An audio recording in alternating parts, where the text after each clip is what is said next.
আজ আমরা ভারতের কতগুলো ট্রেডিশনাল গেমস এবং স্পোর্টসের ব্যাপারে জানবো। তো প্রথমে হচ্ছে ধোপ খেল। এটা আসামে প্রচলিত। ধোপ খেল একটা আসামের ট্রেডিশনাল গেম। এখানে কি করা হয়? এখানে এরকমভাবে একটা আমার স্কোয়ার একটা মাঠ থাকে, যেখানে একটা মিডল লাইন এখানে দেওয়া থাকে এবং দুটি দলে ভাগ করা হয়। প্রত্যেকটা দলে কিন্তু 11টা 11টা করে প্লেয়ার থাকে। যেকোনো একটা দল থেকে একটা প্লেয়ার মিডল লাইন ক্রস করে তারপরে একটা বল ছড়ায় এবং সেই বলকে তাকে ক্যাচ করতে হয় এবং সেই বল সঠিকভাবে তাকে আবার তাদের জায়গাতে নিয়ে আসতে হয়। এটা হচ্ছে আমার ধোপ খেল।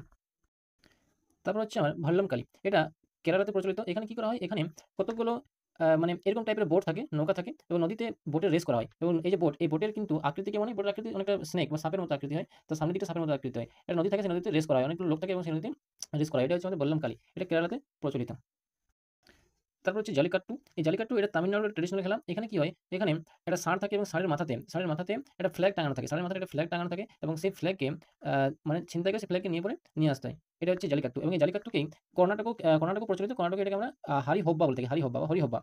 তাহলে জালিকাট্টু হচ্ছে তামিলনাড়ু। এখানে আমাদের ষাঁড়ের মাথাতে একটা ফ্ল্যাগ থাকে, সেই ফ্ল্যাগকে নিয়ে আসতে হয়। এটা হচ্ছে তামিলনাড়ু জালিকাট্টু নিয়ে প্রচলিত এবং কর্ণাটকে কি করা হয়? কর্ণাটকে এটাকে হরি-হব্বা বলা হয়।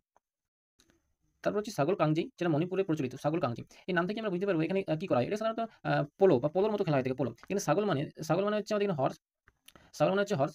আর এই যে কাং মানে হচ্ছে আমার কাং মানে বলা হয় এখানে বল, রাউন্ড বল, রাউন্ড বল। কোনো একটা সাদা আকৃতির কোনো রাউন্ড বল। আর এখানে যেই মানে হচ্ছে স্টিক, লাঠি। পোলো আমার যেমনভাবে খেলা হয় পোলো, এটা ঘোড়ার উপর চেপে পড়ে একটা বল এবং হাতে স্টিক নিয়ে খেলা হয়। সেভাবে এই ছাগল কাংজি এটা মণিপুরে খেলা হয়ে থাকে। তারপর হচ্ছে ইউবি লাপ্পি যেটা আমাদের মণিপুরে খেলা হয়। এটা একদম রাগবি যেমনভাবে খেলা হয় সেম সেরকমভাবে খেলা হয়। এখানে কিন্তু আমরা একটা তারা একটা কোকোনাট বা একটা নারকেল ব্যবহার করে, নারকেল ব্যবহার করে। তারপর হচ্ছে সেভাল সান্দাই হচ্ছে আমাদের অন্ধ্রপ্রদেশ। এখানে সেভাল সান্দাই বলতে কক ফাইটিং বলে একটা গেম হয়, কক ফাইটিং। সেই কক ফাইটিং এর মতো সেম সেভাল সান্দাই এটা অন্ধ্রপ্রদেশে প্রচলিত। তারপর হচ্ছে থাংটা আমরা কোথায় পাবো? থাংটা মণিপুরে প্রচলিত। এখানে কি করা হয়? এখানে এটা মার্শাল আর্ট ফর্ম। এখানে কি হয়? এখানে ছুরি দিয়ে এক বা তার বেশি অপোনেন্টের সঙ্গে তাকে লড়াই করতে হয়। এটা হচ্ছে থাংটা, যেটা মণিপুরে প্রচলিত। তারপর হচ্ছে থোড়া বা থোড়া যেটা হিমাচল প্রদেশে প্রচলিত।